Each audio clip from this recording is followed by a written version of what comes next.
Hi there, I'm Rick Evans with Paradigm Energy Services. I'm glad to be here with Jim Barnes today.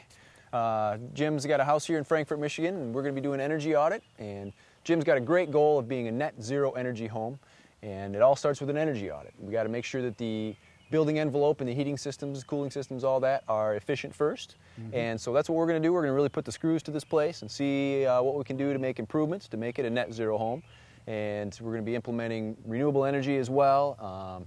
Adding more insulation, weatherizing, air sealing probably. So we're going to be looking at all the different factors of the home and do some computer modeling, some cost improvement analysis to see what is it that makes sense to do, what's our overall payback for this stuff, what kind of money is it going to cost to do that, how long is it going to take to pay back, and go from there. So I'm excited to be with Jim here today because not only are we going to be looking at his house, but he owns Echo Building Products in Traverse City, Michigan as well, and we're going to be able to utilize a lot of his products and kind of showcase what we can do to make a home, an older, simple home like most of us live in, and what we can do to those to make them more energy efficient and renewably powered, and it's exciting stuff.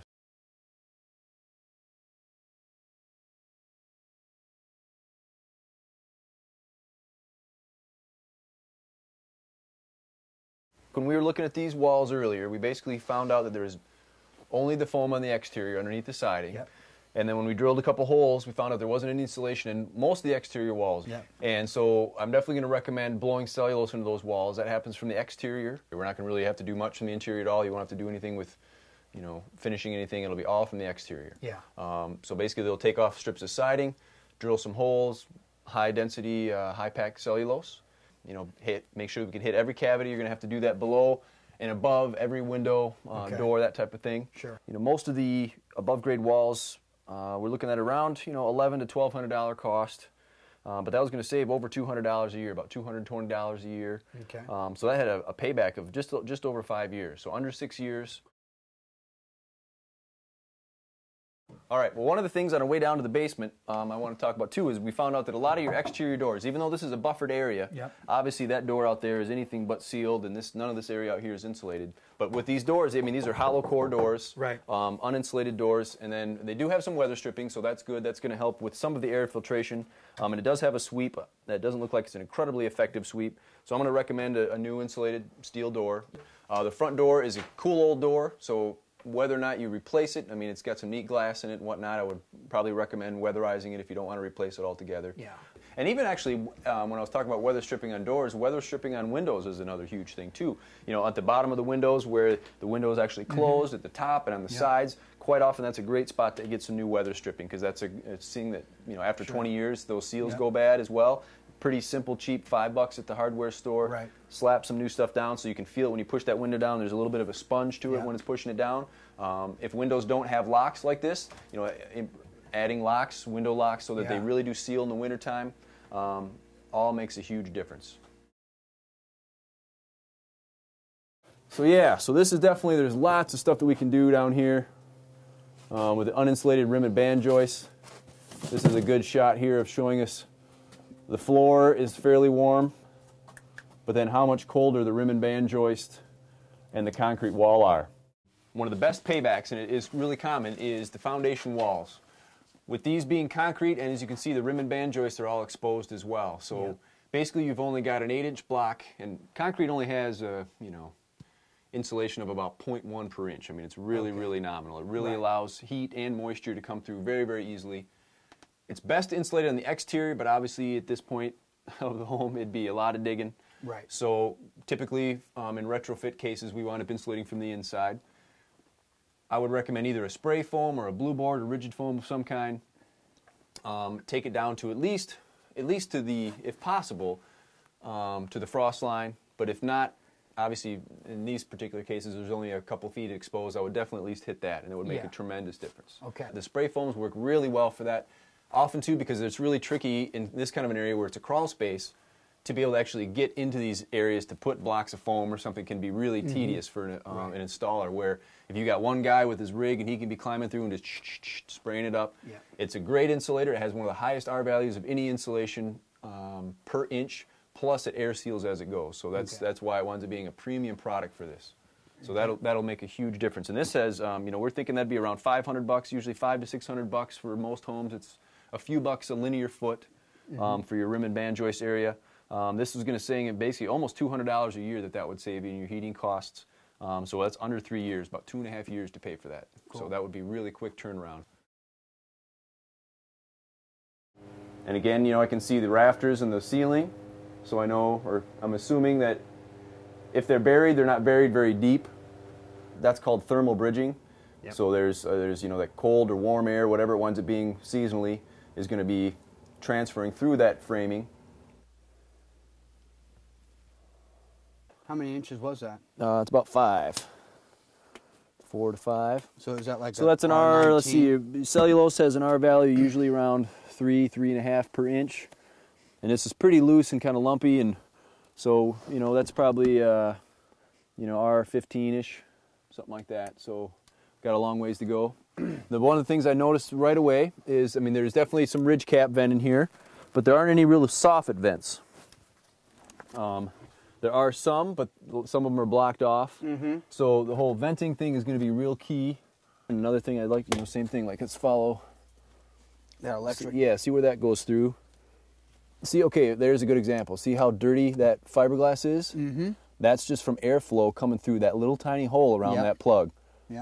So yeah, again, just following all these little wires, everything, and sealing them up, you know. All right, so then a little bit more about the sealing we talked about earlier. Basically, with once we get everything prepped and sealed off, you know, was really once the cost of the cellulose, you know, we're looking at only about, you know, between $600 and $1,000 basically for cellulose.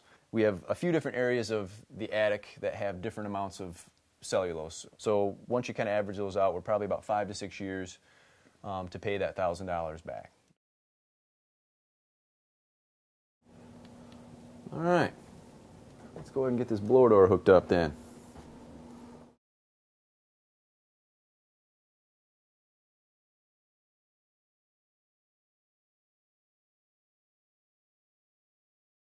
We depressurize the house to 50 pascals, basically sucking a bunch of air out of the home to a known pressure. The meter that I'll show you here in a minute also then gives me a reading of how many cubic feet per minute are actually leaving the house under that known pressure. We can then crunch some numbers to find out how leaky the home is compared to other homes its size, and then also how many air exchanges per hour we've got in the home. We need to have the homes breathe to a certain degree and have so many air exchanges per hour. Basically 0.35 air exchanges per hour is the kind of industry standard to make sure that we've got enough air to fuel our combustion appliances and enough fresh air intake for our little oxygen-loving cells. So on the left side of this meter here, it basically is showing us our pressure. Then the right side is going to wind up showing us then our cubic feet per minute of volume leaving the home. So as this thing kind of gets ramped up here, as long as it stays in the door, which it is. All right, so we're at about minus 50 pascals, and we're at about 2,650 cubic feet per minute, which is almost double of what it could be. As far, usually around 1,300 to 1,400 is what most homes we like to see them at of this size. So we'll be able to cut that number in half before we have to worry about the house being too tight. And even if we go more than that, then we can wind up adding mechanical ventilation and whatnot at that point if we want to. But this gives us a baseline to kind of start with.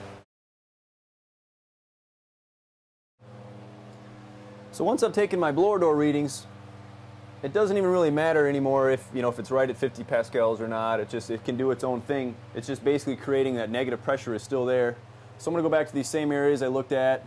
Some of them are going to show up the same, but you start seeing actually like those little swales that you can kind of see up there. That's actually indicating to me that there's some airflow in that cavity. See how above that trim there, how it looks like a bunch of little flames, little blue flames. That's basically cold outside air coming up. So yeah, stuff around this trim here is real exasperated here, where you can see same kind of thing above that door trim. You can see those little fingers of air coming in there. Real common. So that'll be an easy fix. Just basically we'll probably wind up, popping this trim off, caulking. Pretty simple stuff mostly. The simple version is just to caulk them in place. And once you've done a lot of the other improvements, what we can do is I can come back and we can put the blower door on again, see how that sits. If we really want to make some additional improvements, quite often what we can do and see some huge improvements is popping off the trim, pulling out whatever insulation's there, if anything, and then using that window foam that's going to expand, but not so much that you can't open your windows. That's kind of a key factor. But popping these off, putting that foam in there, letting it dry, skimming that down, putting these back up. And a lot of times people, if they want to change out their trim and whatever, that's a great time to do that. Or you can really carefully remove this trim and probably reuse the same trim. That was the other thing that I definitely recommend is weatherizing that attic access. They're real common. They can sometimes equate to 10-15% of the overall air infiltration. And that's of a relatively tight house. Here you've got bigger air infiltration issues. Right. But once you take care of some of those, this is going to be another key factor.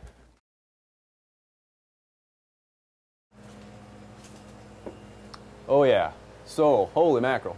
There's some serious airflow coming out of this thing. Wow. So here's your biggest, weakest link of your whole house so far, buddy. Yeah, so looking at that is definitely a... It's just the entire thing. Yeah, that whole thing there. Sieve. Yep. So again, even though this is an interior wall, we're still getting that same air infiltration going on, which is real common, especially in older homes, where you've got, there's a real big spot that kind of comes down into the wall cavity, which is real common. The tops of these walls are essentially open to a certain degree up into the attic space. Yeah. So even though there's paneling on this side and on this side, there's air cavities that get into that from the top that allow that airflow right through the ceiling insulation, attic insulation down into these wall cavities. Yeah, so there we are right there. There's a little piece of plastic covering it, but that opens up right down into that wall. Okay.